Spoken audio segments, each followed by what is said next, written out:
Bienvenidas, bienvenidos al espacio Deliberar del CEDIP. La figura de Donald Trump sigue siendo una de las más influyentes en la geopolítica internacional, especialmente en el contexto de su regreso a la presidencia de Estados Unidos.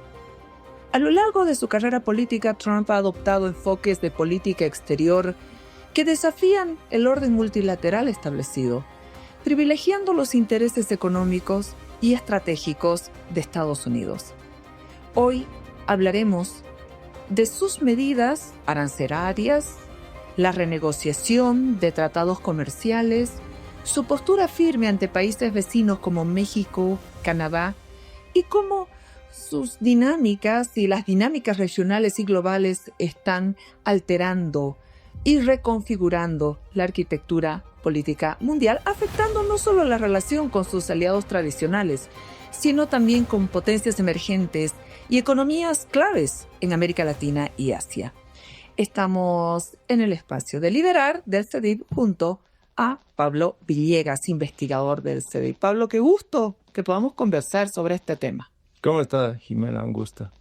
Muchas gracias. Bueno, cuando uno empieza a hablar de todo lo que está sucediendo en materia de todo lo que es la política internacional global, es indudable que tenemos que enfocarnos en esta figura, en Donald Trump, en este nuevo escenario que ha vuelto a estar en el centro del debate político. Si bien muchos lo ven como un personaje polarizante, su regreso a la arena política también responde a una serie de cambios, ¿no?, que se están dando en el mundo, especialmente en las relaciones entre Estados Unidos y otras potencias. Sí, o sea, primero hay un factor de continuidad, ¿no? O sea, porque escuchar decir que Trump es impredecible, no, hay un factor de continuidad que podemos ir tocando con políticas anteriores que vienen desde gobiernos anteriores de Estados Unidos. Y por otra parte, lo que está haciendo Trump es reconocer una situación que ya existía de hecho en términos geopolíticos, ¿no? Por ejemplo, Marco Rubio, que es la nueva cabeza en política exterior, hace poco ha reconocido en una entrevista internacional algo que el último gobierno jamás podía reconocer, es que el unilateralismo ha muerto. Ahora vivimos en una época de multilateralismo y ese es un gran cambio en política exterior, reconocer esto. Y es evidente que las políticas que están tomando, también las has mencionado, las negociaciones, alianzas con otras potencias, muestran este reconocimiento, ¿no? Entonces, Trump significa un gran cambio en términos geopolíticos, en política exterior, pero ese cambio es consecuente como dije, con una situación de hecho que ya se da, ¿no? Bueno, en los discursos de Trump, y uno de los últimos, ha señalado la necesidad de adoptar políticas más agresivas en términos de aranceles. Él argumenta y dice que es para proteger a la industria estadounidense.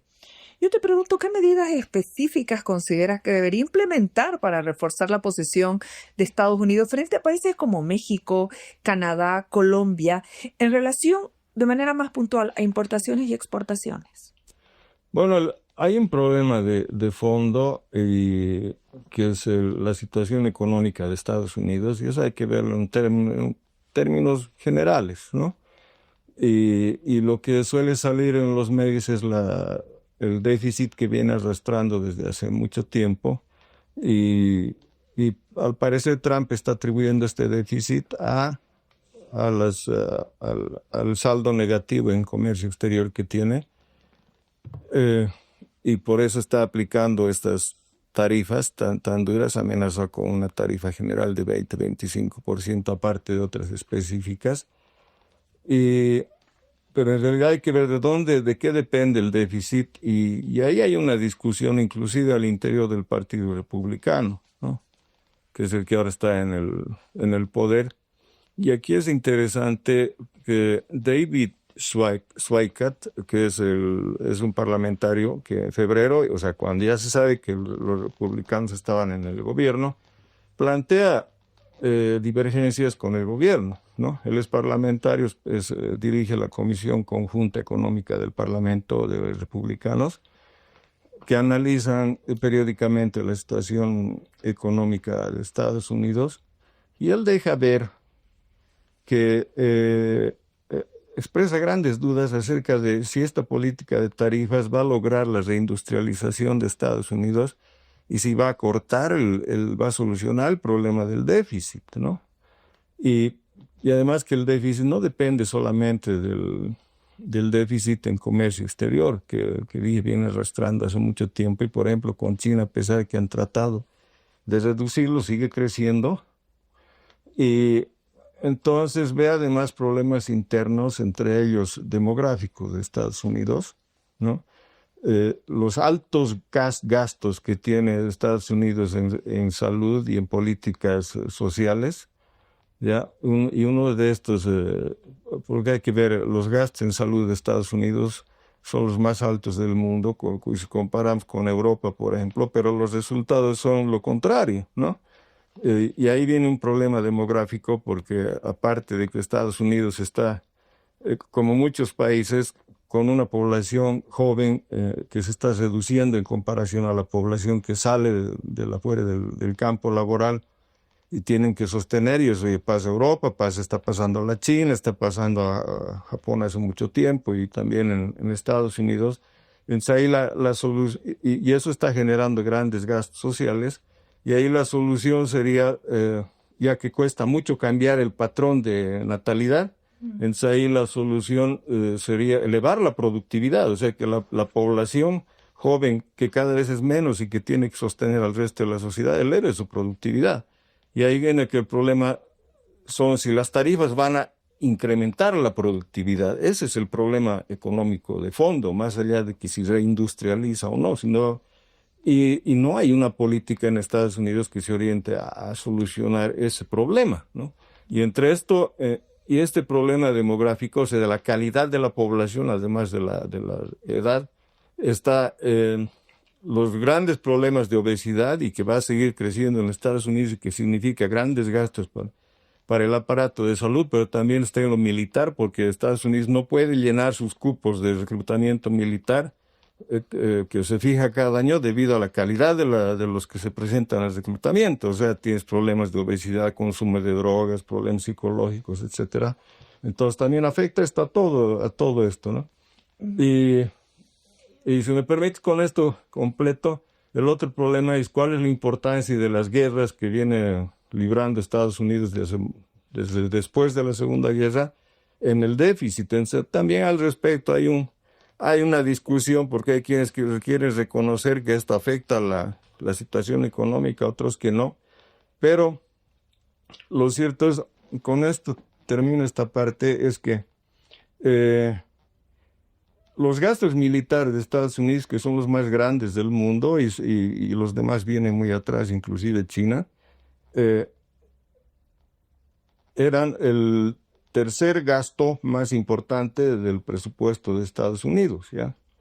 Y ahora resulta que los intereses de la deuda, ¿ya?, han sobrepasado los gastos militares, y se prevé que para el 2028-2029 van a sobrepasar a los otros gastos. O sea, estamos a poco de que se convierta en el primer gasto de presupuesto, los intereses.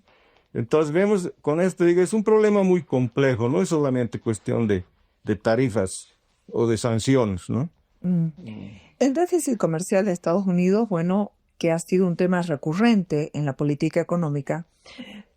Durante la era Trump hemos visto cómo se implementaron varias medidas proteccionistas. Al escucharte con esta evaluación sobre el impacto de estas políticas en el déficit comercial, hay otros factores que han influido en su evolución. Pero también yo quiero preguntarte con relación a esas medidas proteccionistas contra países como Rusia y China, concretamente, ¿cómo evalúas el impacto de esas políticas comerciales en la economía estadounidense y en las relaciones internacionales?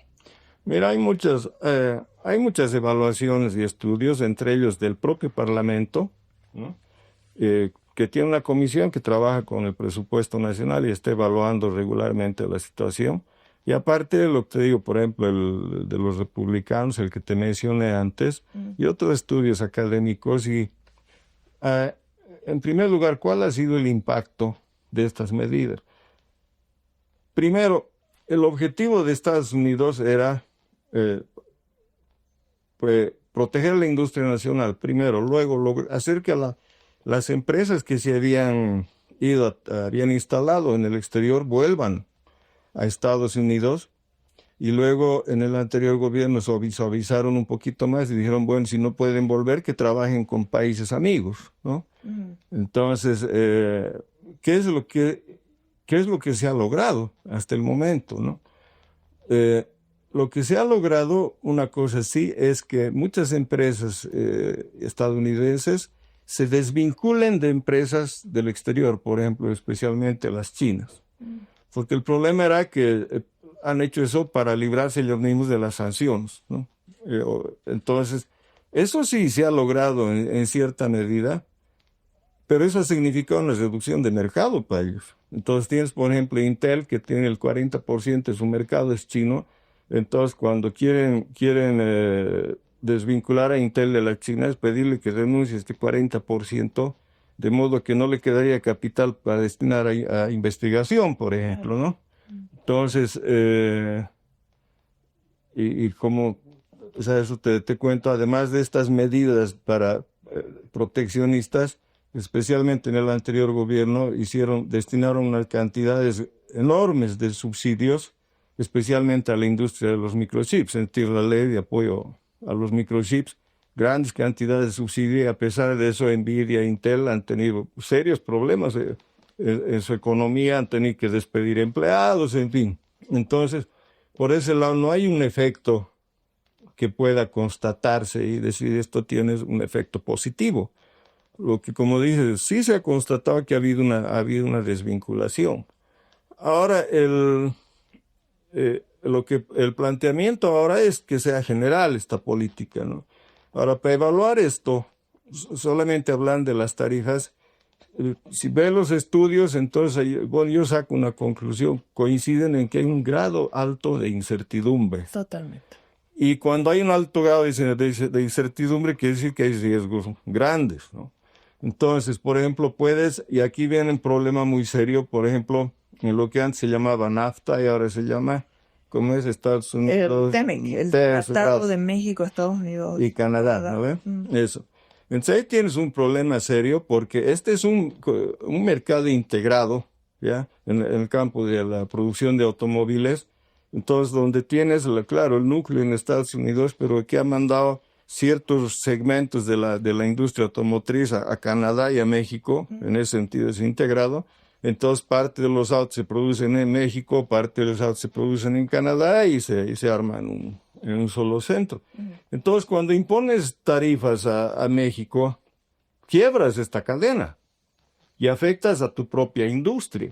Entonces, y ahora eso, algunos dicen, bueno, Trump no sabe cómo funciona la economía en este momento, pero yo escuchando su discurso, yo digo, sí sabe, porque dice, si produces afuera, te vamos a poner 100, 200% de tarifa, pero si vuelves al país, te vamos a dar todo. Es cuando dice, si vuelven al país, objetivos que vuelvan al país, entonces se ve que sabe que hay esta integración y que va a quebrar la cadena productiva.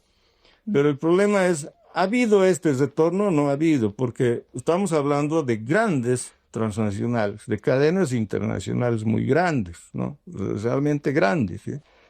Y entonces, la reubicación de esta industria, de esas industrias hacia adentro, eso tomaría años y sería un incremento en los costos que tiene que enfrentar cada empresa, ¿ya? Eso por una parte. Ahora, volviendo estas empresas al país, de todos modos, para cuando producen dentro del país, y esto ya tienen en este momento muchos industriales de Estados Unidos, ellos importan partes para producir, digamos, un auto, y las van a importar más caro, porque la tarifa la pagan ellos. La tarifa no paga el que está exportando, sino el que está importando. Entonces, si amenazas con 25, 30 o 100%, en esa medida van a subir los precios. y van a tener que enfrentar. Estoy publicando con el CEDIV un artículo sobre este tema y creo que va a salir pronto, pero ahí está, se reflejan las opiniones de los industriales. Entonces, ellos dicen, todavía no producimos lo que quieren, pero afuera se produce. Claro. Entonces, queremos importar y nos ponen normas del contenido, por ejemplo, del auto. Tanto por ciento de un auto tiene que ser producción nacional, pero todavía no tenemos eso, entonces tenemos que importar. ¿Y cómo hacemos si todavía no tenemos y no podemos importar? Y además viene el otro problema de que qué nuevas medidas les van a ir poniendo a lo largo del camino. Por ejemplo, el contenido de la producción nacional, o sea, cuánto tiene que ser producido en Estados Unidos, eso puede ir variando. Y realmente va variando, hay muchas normas, entonces eso genera incertidumbre. Y para terminar esto, el problema con las tarifas, no solo ahora, sino siempre, es que a veces hunde ciertos sectores de la industria y protege y estimula otros sectores que son ineficientes, que como tienen precios más altos, tienen una protección nacional, pueden seguir siendo ineficientes. Entonces es una política rodeada de alto grado de incertidumbre y que hasta el momento no hay resultados que puedan estimular, digamos, ¿no? Pablo, ahora que estás enfatizando en este tema del TMEC, porque Donald Trump ha hablado de la necesidad de renegociar esos acuerdos comerciales y ya estás tocando las consecuencias de una revisión de este tratado México, Estados Unidos, Canadá en términos de aranceles, la posible retórica dura, todavía más dura hacia Canadá y México. Trump ha señalado que los acuerdos comerciales anteriores no han beneficiado, por ejemplo, a los trabajadores estadounidenses, ¿no? Incluso ha sugerido que debe haber una política más firme frente a los socios comerciales. En tu opinión, ¿cómo debe responder México, por ejemplo, a estas nuevas advertencias de políticas arancelarias más duras, especialmente en sectores claves como la agricultura o la automotriz? También con relación a Colombia, específicamente, ¿cómo estas nuevas amenazas o advertencias pueden impactar en políticas arancelarias y las economías de esos países? Ya, primero hay que aclarar, ¿ha perjudicado o ha sido beneficioso para los trabajadores norteamericanos? No ha sido beneficioso, pero no era el objetivo, nunca fue el objetivo. Justamente las empresas trasladaron sus industrias al Asia o a México, otros países, o especialmente a la China, para bajar sus costos y en eso acceder a salarios más bajos, ¿no? Porque, por políticas, tomaría tiempo explicar, el salario en Estados Unidos subió demasiado para ellos y buscaron la forma de escapar de esto y hacerlo bajar, irse a otros países. Entonces esto, lo tiene que quedar claro, nadie los obligó a eso, fue política del gobierno de Estados Unidos. Por ejemplo, la General Motors fue una de las primeras transnacionales beneficiadas por esta política, y si no me equivoco fue Ronald Reagan el que hizo el acuerdo con los chinos para que la General Motors vaya a China y se instale allá en una empresa mixta con los chinos, porque era una empresa que estaba en punto de quiebra. Entonces, claro, el resultado han logrado producir muy barato afuera, luego reimportar eso y hacer grandes ganancias, ¿no? Eso ha sido, entonces, claro, han salido perjudicados.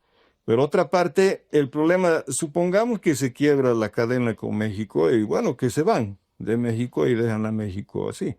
Claro, ahí va a haber un beneficiado, porque los bienes que dejen ahí y un gran bien que es el capital humano que se ha formado en torno a la industria automotriz en México, que se ha disciplinado y se ha capacitado para manejar eso, puede ser comprado por otro. Y ya sabes quién, Claro. ¿no? Y va a comprar barato. Entonces esas son. Ahora, en cuanto a qué deben hacer los países, el problema es ¿por qué se ha ido a México contra México y Colombia, no?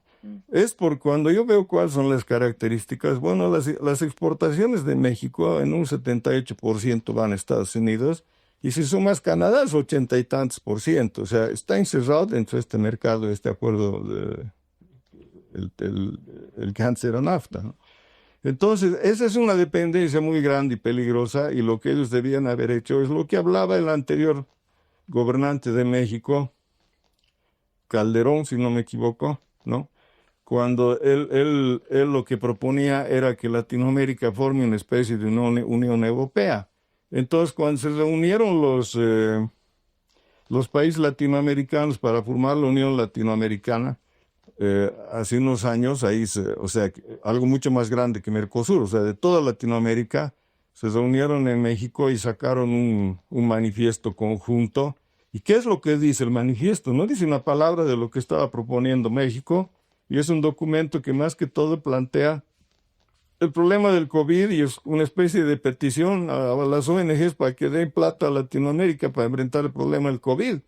Entonces tú puedes ver ahí una orientación de la política exterior latinoamericana en general, pero de México en particular, que habla de una especie Unión Europea. ¿Y qué quiere decir eso? Que se trata de que Latinoamérica se vuelque sobre sí misma, se integre y tenga un cierto grado de independencia nuestro, el 80% de exportaciones, ¿no? Entonces, en el caso de México, de Colombia, tenemos igual una dependencia de exportaciones y de importaciones muy grande. Entonces, él sabía a qué países iba, y Canadá es otro caso similar, a qué países iba a amenazar para lograr un mayor efecto amplificador de la política que estaba iniciando, cuyo lanzamiento estaba iniciando, que era el de las tarifas. ¿Te das cuenta? Pablo, ahora quiero entrar a otro tema también que tiene que ver con este señor Donald Trump. La relación de Donald Trump y Vladimir Putin. Esto porque ha llamado la atención internacional debido a ese acercamiento, ¿no? Especialmente tras el anuncio de iniciar negociaciones para ponerle fin a la guerra entre Rusia y Ucrania. Tengo varias preguntas que hacerte ahí. La postura que favorece a Rusia, la crítica al presidente ucraniano. Bueno, primero yo te pregunto, ¿qué impacto crees que tendrá ese acercamiento entre Donald Trump y Vladimir Putin en las relaciones internacionales y en la guerra entre Rusia y Ucrania?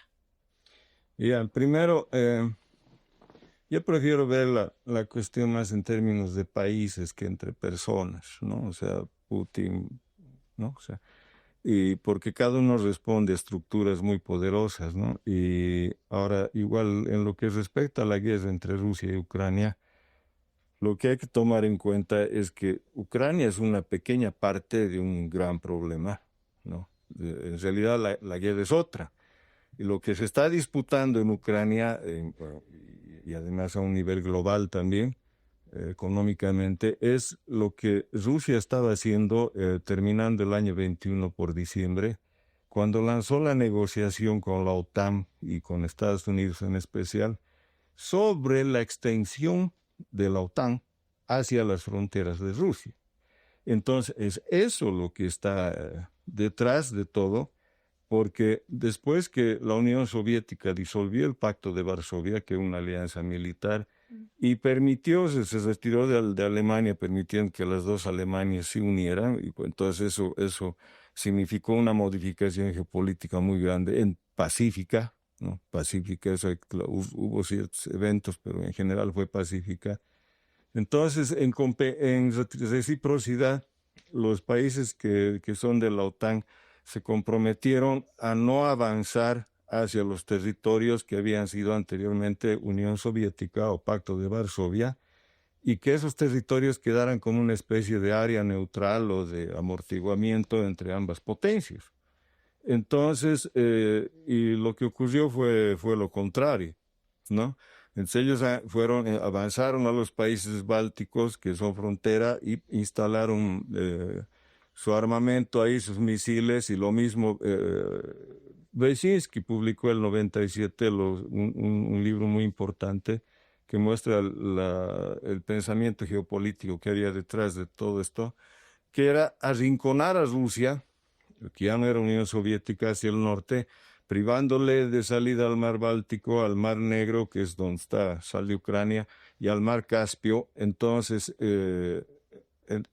ahí el rol de Ucrania era muy importante. Y ahí Brzezinski dice algo muy interesante, ¿no? Haciendo esto, lo que vamos a lograr es que Rusia sea un país desvinculado de Europa y se convierta en un país paria, que no le queda otra cosa que el Asia, ¿ya? Entonces, este es el problema, ¿ya? Ahora, yo digo, es muy interesante lo que dijo Brzezinski, esto de vínculo, que se vaya con Asia. Bueno, eso es lo que ha logrado, se ha unido con la China y se ha vuelto una potencia de primer orden, ¿no? Entonces, y ahí hay que recordar por eso lo que decía Kissinger, y repitió hasta muy anciano él, hasta sus últimas entrevistas, nosotros siempre cuidábamos que China y Rusia no se unan, ¿ya? Y bueno, esta política de arrinconar a Rusia hacia el norte, bloquearle todo, obviamente llevó una reacción de Rusia, que el 2007 en la reunión de seguridad que este año también se celebró en Múnich, él advirtió y dijo, no nos han querido oír, ¿ya? Y ahora las cosas cambian y pocos años después presentó todo un paquete de nuevas armas, ¿ya? Y que son, para decir una palabra, los misiles hipersónicos, donde es parte el Oreshnik, que hace poco lo probaron en Ucrania, y que es producto de esta política y es producto de que Estados Unidos se retiró de todos los tratados de control de armamentos. ¿Ya? Entonces, y por eso hubo muchos diplomáticos o funcionarios importantes de Occidente y especialmente Estados Unidos que advirtieron sobre el riesgo al que estaban llevando a la humanidad en realidad. Entonces, este es el problema este es el problema que están luchando. Y en una negociación de paz, esto es lo que se va a negociar. Entonces, Ucrania es solamente una pequeña parte del problema. Y ahora, cuando llega Trump, ya me preguntaste sobre el impacto, aquí hay un impacto muy grande. Estábamos a un punto, a un pelo de una guerra nuclear entre los dos países. ¿Ya? Estábamos a un punto, a un pelo de que ocurra eso, como no se ha dado en la humanidad desde la crisis de los misiles en Cuba, ¿no? O sea, y eso no fue tan grave, esto sí era grave. Y además que con las nuevas armas que ha mostrado Rusia, el mismo Putin declaró hace poco, después de utilizar el Oreshnik, dijo, no necesitamos armas nucleares porque está lo mismo, ¿no? Entonces, es un efecto que podemos ver ahí, es que se frena este problema, se frena este riesgo porque todos sabemos, y también advirtió, como dije hace poco Kissinger, esto va a destruir más que la Segunda Guerra Mundial, ¿no? Pablo, ¿y cómo podría influir la oposición de Trump a la adhesión de Ucrania a la OTAN en términos de estabilidad y seguridad de la región? Claro, es que esa es la demanda de Rusia y de acuerdo a los, como dije, a los acuerdos que hicieron cuando se disolvió la Unión Soviética, el Pacto de Varsovia, etcétera. Claro, ¿y qué efecto tendría en la política de seguridad de Europa? Por eso, si entra, y por la demanda de Rusia y la guerra se inicia justamente ante esto, la demanda es que Ucrania sea un país neutral, que ellos no pueden aceptar que Ucrania sea parte de la OTAN, ¿no? Ucrania cuando se formó en su cuerpo constitutivo tenía establecido esto, que era un país neutral y que no se iba a afiliar con ninguna alianza militar, ¿no? Entonces, ellos cambiaron esto el 2014 cuando la alta representante de la política exterior norteamericana, Nuland, ella misma dijo, este golpe de Estado lo hemos hecho nosotros y nos ha costado $5,000 millones, ¿no? Está en la prensa eso, ¿no? Entonces ellos cambiaron eso y por eso la demanda, o sea, entre las causas de esta guerra está la demanda de Rusia de que sea un país neutral y que ahí no puede haber la OTAN, ¿no? Esa es una de las demandas y es lo que van a negociar, ¿no? Ahora, voy a insistir con una pregunta más sobre esto, cómo podría influir la oposición de Trump a la adhesión de Ucrania a la OTAN. ¿Podría esta postura ser vista como un debilitamiento del compromiso de Estados Unidos con la seguridad de sus aliados europeos? Sí, no, lo que hay que ver es, hay un término muy importante que han comenzado a utilizar los nuevos representantes del gobierno de Estados Unidos, es el realismo, o sea, de la palabra es real, de realidad, que es el nombre de la escuela a la que pertenecía Brzezinski, Kissinger, es decir, la escuela diplomática que mantuvo relaciones con la Unión Soviética evitando que hubiera una guerra atómica, ¿no? Y que hubiera el control, y establecieron ellos los varios tratados de control de armas, inclusive de cielos abiertos, por el cual las dos potencias podían volar al otro país y ver qué estaban haciendo en términos militares, ¿no? Y había un control de cuántos misiles tenía cada uno, en fin, por decirlo así, sencillamente. Y esa escuela, o sea, no es que yo tengo una posición personal respecto a esta escuela, pero son los hechos, ¿no? Entonces ellos lograron dar al planeta varias décadas de paz a través de este tipo de políticas y ellos se llamaban la escuela realista. La nueva escuela fue muy dura contra esta y entonces cuando Trump vuelve a utilizar esto, yo entiendo, están volviendo a este tipo de política y aparentemente, de acuerdo a lo que dicen, quieren volver a este tipo de relaciones donde se restablecen las reglas, las negociaciones sobre control de armas, etcétera, etcétera, ¿no? Entonces, eso nos llevaría a una estabilidad, porque de lo contrario, como dije, estamos yendo a un enfrentamiento nuclear o atómico. Ahora, claro, aquí viene el otro problema de sus aliados, ¿ya?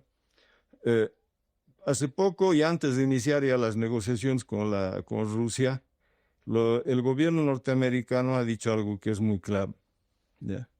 Esta guerra tiene que acabar, la de Ucrania, en primer lugar, y después la otra cuestión es si Europa, estoy simplificando, pero no estoy entrando en lo incorrecto, si Europa quiere intervenir en el terreno, lo hace por su cuenta, no como OTAN, y por tanto, si ellos intervienen, no tiene que ver con el artículo 5 del Tratado de la OTAN, el artículo 5, si te atacan a ti, me atacan a mí. Entonces ha dejado a Europa solo. ¿Qué significa? ¿Que Europa va a poder? No. O sea, la OTAN es Estados Unidos, básicamente. Entonces Europa no tiene el poderío militar para intervenir, ¿ya? Y por eso una de las demandas de Trump desde el anterior, desde su primer gobierno, es que era primero que suban al 2% de su Producto Interno Bruto su aporte a la OTAN, porque él se queja de que Estados Unidos es el que sostiene la OTAN y hace todos los gastos, y ahora está pidiendo el 5%, ¿no? Entonces, si no, no vale la pena defenderlos porque ellos no nos pagan la defensa. Ese es más o menos el lenguaje que utiliza. Entonces, evidentemente, tú ves, estás ante una situación en que hay negociaciones con Rusia y el resultado de estas negociaciones es que la Europa aparece como el gran perdedor. ¿Ya? Claro, además de Ucrania, ¿no? Europa aparece como el gran perdedor porque ha perdido el gas de Rusia, su economía ha sufrido duramente por esta guerra. eh, entonces, y Estados Unidos amenaza con retirar sus tropas y ya no defenderlos más. Tú hablaste de la relación Rusia-China, Sí. ¿no ves? Ahora, yo te voy a preguntar más y vamos a entrar a los BRICS, ¿no? Y el papel de los BRICS en su papel creciente, ¿no? En la política global. ¿Cómo ves este bloque, primero, ¿no? Compuesto por BRICS, Brasil, Rusia, India, China, Sudáfrica, como un contrapeso frente a esas políticas unilaterales de Estados Unidos? ¿Crees ahora, en este tiempo, que los BRICS están tomando un rol tal vez más proactivo en la redefinición del orden internacional? Bueno, BRICS, ahora con el último país que es incluido, que es Indonesia, es un país con Bolivia, tiene ciertos vínculos que la gente ahora ya no recuerda, pero es muy importante. Entonces, su Producto Interno Bruto en términos PPP sobrepasa al G7. Eso ya te dice cuál es la importancia. Ahora, si vamos más a fondo, en cuestión de energía es una potencia, o sea, porque muchos de los países que están ahí o son de la OPEP o son de la OPEP Plus. O sea, tienen gas y petróleo, ¿no? Y después la producción de energía atómica en los BRICS en unos años va a ser más del 50% de la producción mundial de energía atómica. O sea, tienes ahí dos grandes potencias, bueno, tres días, pero básicamente China y Rusia, ¿no? En la producción de energía atómica. Y, y en otros términos, por ejemplo, de minerales, o sea, son países riquísimos en los recursos mineros. Y además también uno de los campos donde se destacan y están llevando a grandes cambios es en el mercado de granos y cereales del mundo, porque Rusia se ha convertido en el primer exportador de trigo del mundo, o sea, y eso lo ha logrado en un tiempo récord, ¿no? Y, y entonces, si ves todo, más allá de ves todo el Asia, ¿ya? Entonces tienes ahí en esta región tienes la mayor producción de granos, el mayor consumo de granos, o sea, la mayor producción, exportación, importación. Entonces, y tienes un panorama que se está debilitando, que eran los granos que iban de Estados Unidos hacia el Asia, que tienen que cruzar el mar. Y tienes Rusia, que se ha convertido en el primer exportador de trigo y de otros, y un lugar muy importante en la producción de otros cereales, que ha establecido el corredor del granos, llamado así, por el cual abastece a la China. O sea, no tienen que cruzar ningún mar, están en la frontera con la China, se abastece a China y está muy cerca de la India, de Pakistán, etcétera. Además, está muy cerca de los países árabes, o sea, Arabia Saudita, que son grandes importadores de granos. Entonces, Estados Unidos tiene que competir contra esto. Y obviamente no puede competir, ¿no? Y entonces, ¿cuáles son las consecuencias hablando de este mercado de granos? Bueno, tienes los precios del mercado de granos se fijan en el mercado de Chicago, ¿ya? Entonces no tienes relación. Entonces de aquí viene una consecuencia natural. Si esos son el nuevo mercado que que existe en sí, se está constituyendo y se está obviamente pasa a la cuestión de definir la moneda en la que van a comerciar. Lo natural es que no sea en dólares. Y la otra cuestión es, claro, que establezcan sus propios mecanismos, sus propios precios, entonces eso pone fin o debilita enormemente al mercado de Chicago. Pero aquí entramos a los BRICS, porque tienes un miembro muy importante de BRICS que está lejos del Asia, que es Brasil, ¿ya? Y entonces, ¿qué pasa aquí? Que en esta pugna de tarifas contra tarifas y demás entre China y Estados Unidos, entre las contramedidas que ha aplicado China, es dejar de reducir la compra de granos a Estados Unidos y se ha volcado hacia Brasil. Entonces, de ahí tienes que Brasil está ganando muy bien con el comercio de granos, soya, etcétera, hacia la China.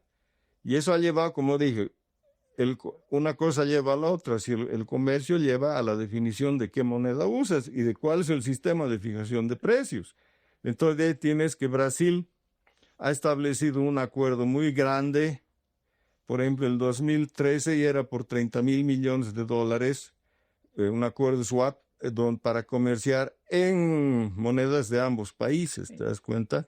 Entonces, pues podemos entrar a eso si tú quieres. Entonces, eso es para mostrarte que los BRICS tienen una gran importancia, o sea, no es cualquiera de las alianzas.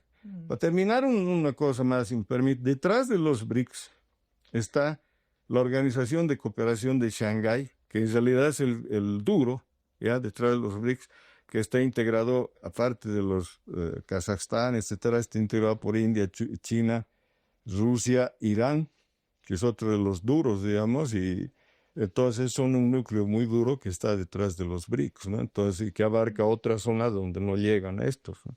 Pablo, ya que me das pie a preguntarte esto que atiende a todo el planeta, el tema de la desdolarización, ¿cómo se está manejando esto desde los BRICS y qué es lo que podemos tener en este momento como un análisis en detalle? Ya, se ha generalizado una idea en la opinión pública de que BRICS tiene un plan para establecer una moneda única que no sea el dólar. Esto no es cierto.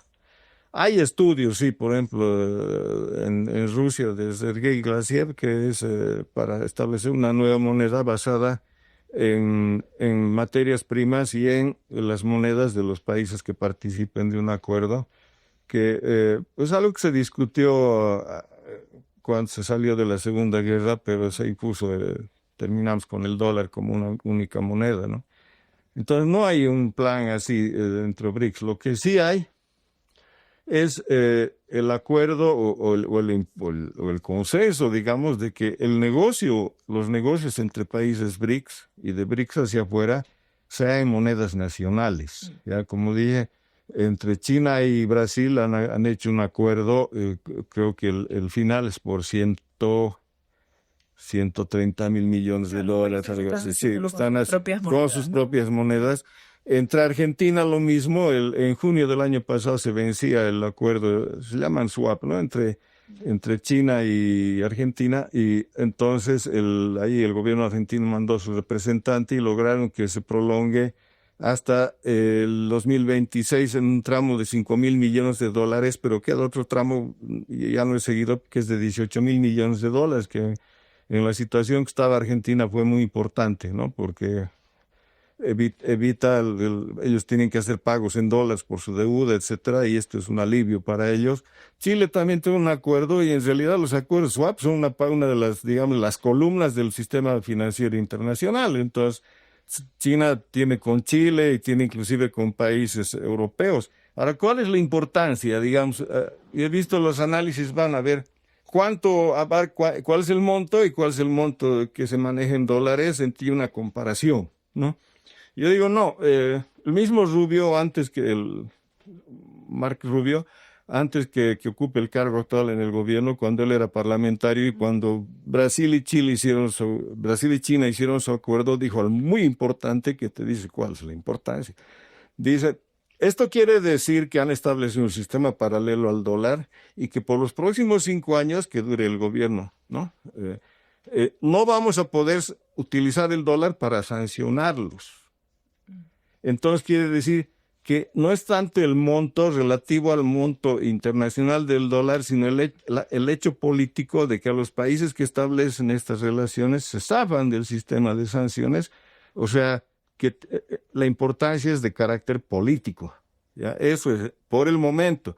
Posiblemente, como va a ocurrir con la libra, con otras monedas de otros imperios, otras épocas, el dólar se acabe y estos se impongan, ¿no? Entonces, pero esa es la importancia, es política por el momento. Ya que estamos hablando de la influencia de los BRICS y cómo estos países han unido esfuerzos, como tú has señalado, en áreas de comercio, política y de seguridad, y es evidente que este crecimiento de los BRICS está marcando un punto de inflexión, ¿no?, en la geopolítica global. Con relación a los BRICS y Estados Unidos, la rivalidad entre China y Estados Unidos, concretamente. Hemos visto cómo la relación de Estados Unidos y China ha sido clave para las dinámicas globales en las últimas décadas.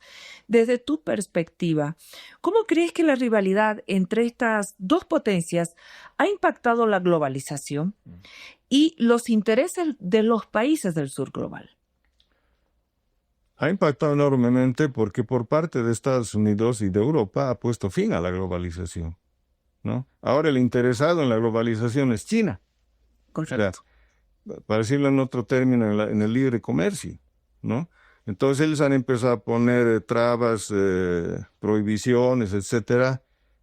Claro, siempre bajo un título por proteger la seguridad nacional de Estados Unidos o la filtración de datos, en fin, todo esto que dicen. Pero en términos económicos, China es el que está más interesado en el libre comercio que los otros, ¿no? Que están, entonces por eso mismo los chinos recurren a otras estrategias que han sido advertidas también por el FMI en sus estudios. Es, por ejemplo, se van a Hungría, países fronterizos, países del área EU, del área de la Unión Europea, a instalar sus industrias automotrices, otro tipo de industrias, para que de ahí se pueda importar hacia Europa, por ejemplo, y como se produce en un país de la Unión Europea, por ejemplo, Hungría, que se está beneficiando enormemente de estas instalaciones, entonces ya no puedan ser objeto de las tarifas, de los aranceles, que es lo mismo, ¿no? Entonces, y eso también ha impactado en la institucionalidad internacional, en este caso especialmente la Organización Mundial del Comercio, ¿no? Y ¿qué más te puedo decir al respecto? O sea, el impacto es muy grande y lo que hay que tomar en cuenta es que lo que estamos viviendo ya es continuidad de un largo proceso que viene de antes. Yo mencioné hace poco a Brzezinski, como hace unos 15 años él mismo dijo, o sea, hay que reconocer que el mundo está volviendo a su polo, porque anteriormente, hace 500 años antes, o sea, antes que se inicie este periodo de colonización del planeta, los grandes centros de economía, desarrollo científico, etcétera, etcétera, eran China en primer lugar y la India en segundo lugar, y eran les presentaban la mayor parte del Producto Interno Bruto mundial. Entonces esto se vino abajo, surgieron los otros países, y él dice, ahora está volviendo. Entonces, no es cuestión de comunismo, no es cuestión, y él lo dijo, ¿no? Y eso hay que ver ahora, por ejemplo, cuando va el vicepresidente Vance a la conferencia de seguridad de Múnich y dice, el problema no es Rusia ni es China. ¿Te das cuenta? Entonces es una continuidad de esta escuela, digamos, ¿no? Pero además es un reconocimiento de la realidad, de cómo es la realidad. Y me preguntaste respecto a Ucrania, es decir, si está cediendo, si está haciendo concesiones o no está haciendo concesiones, y les han hecho esas preguntas. Y ellos han dicho, no, estamos reconociendo la realidad. Y la realidad quiere decir, si me permites, Tito más, ¿quién es Vance, el vicepresidente de Estados Unidos? ¿Ya? Claro, afuera es un gran desconocido, pero por ejemplo, en abril del año pasado, del 24, él sacó un artículo donde decía las matemáticas en Ucrania no cuadran. ¿Y a qué se refería? Te doy un ejemplo. Él cita datos y él ha interrogado a los altos mandos del ejército norteamericano en el Parlamento, que son realmente interrogatorios, y ha obtenido información que es sorprendente. Y entonces, en base a esto, él saca un dato que es muy importante. Dice, la industria armamentista de la OTAN produce en un año en munición lo que Rusia produce en un día.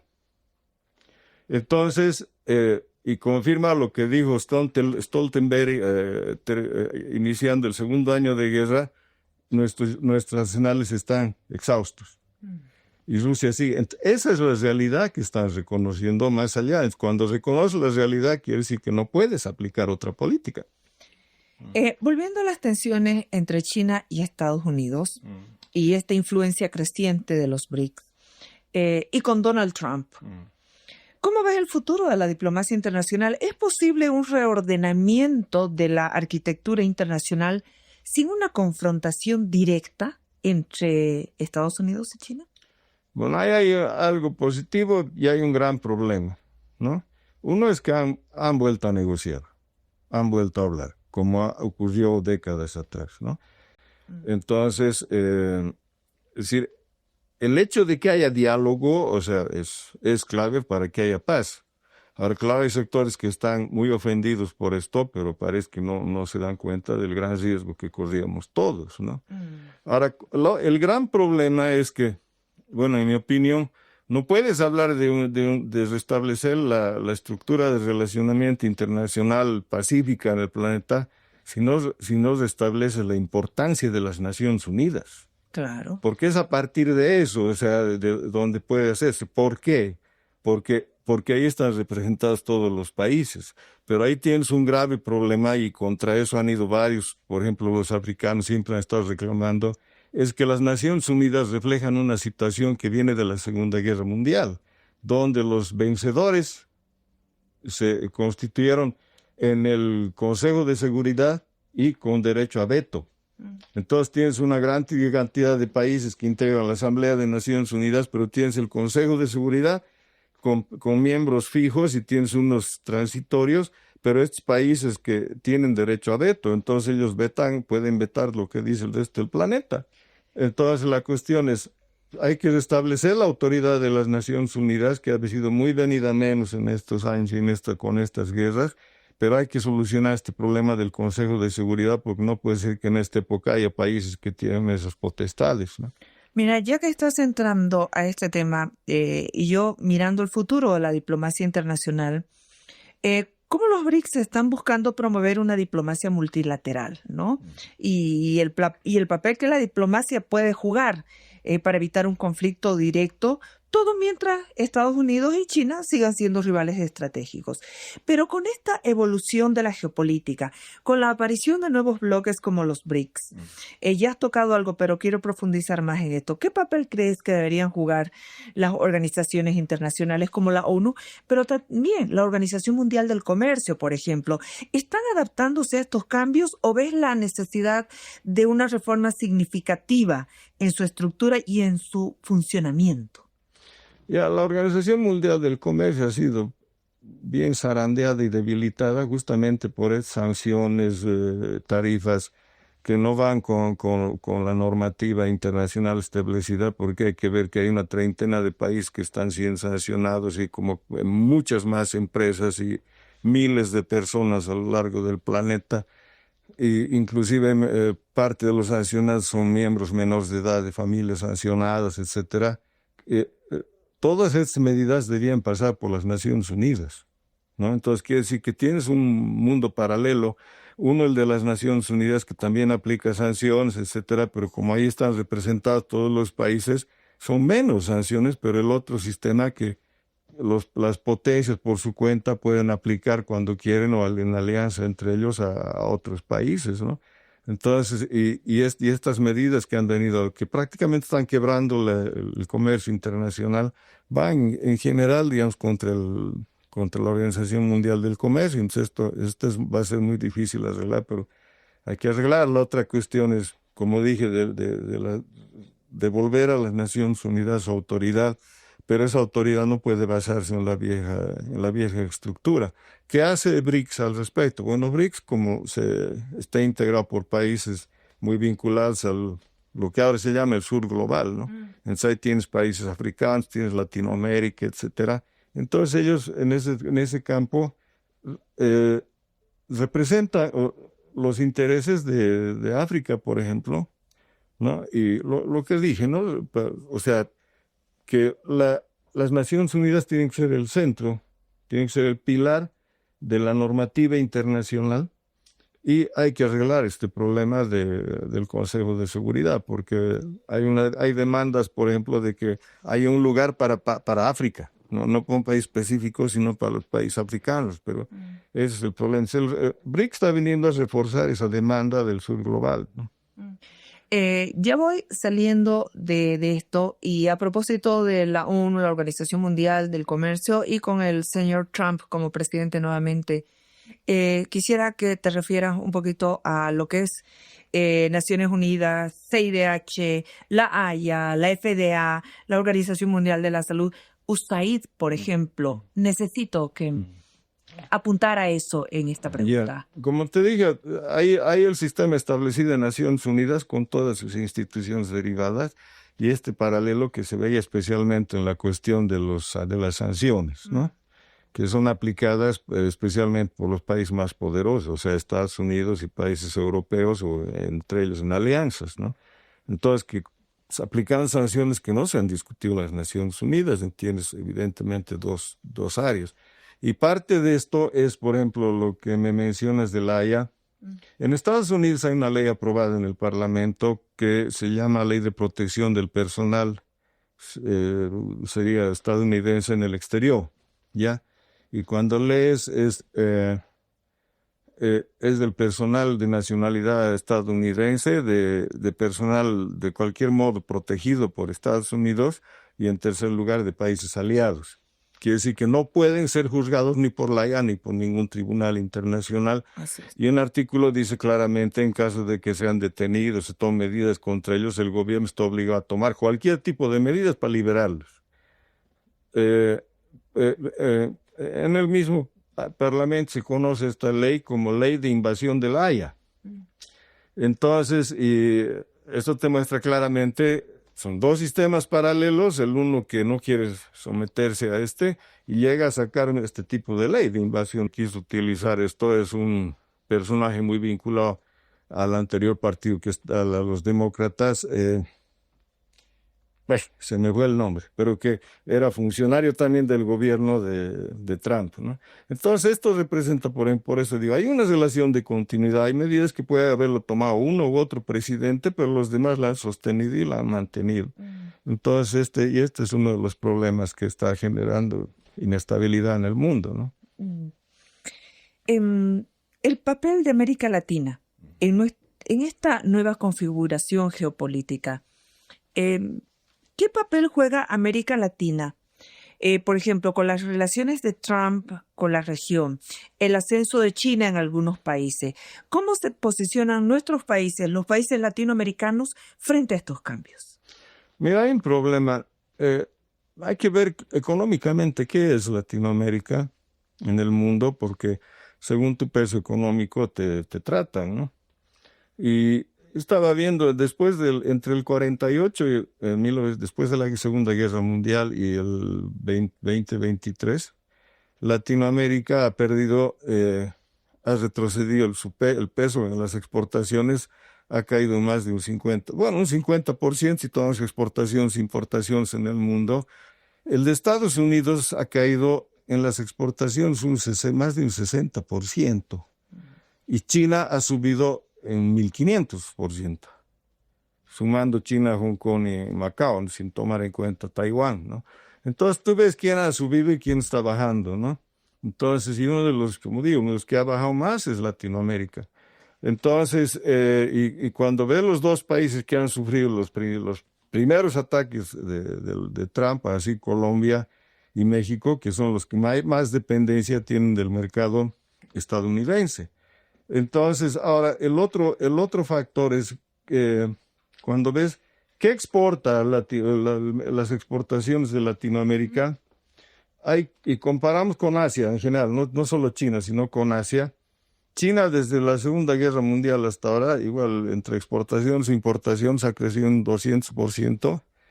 Bueno, un poco más en exportaciones, un poco menos en importación, 180, en el otro 230%, pero digamos 200, han crecido 200%, en cambio Latinoamérica ha retrocedido.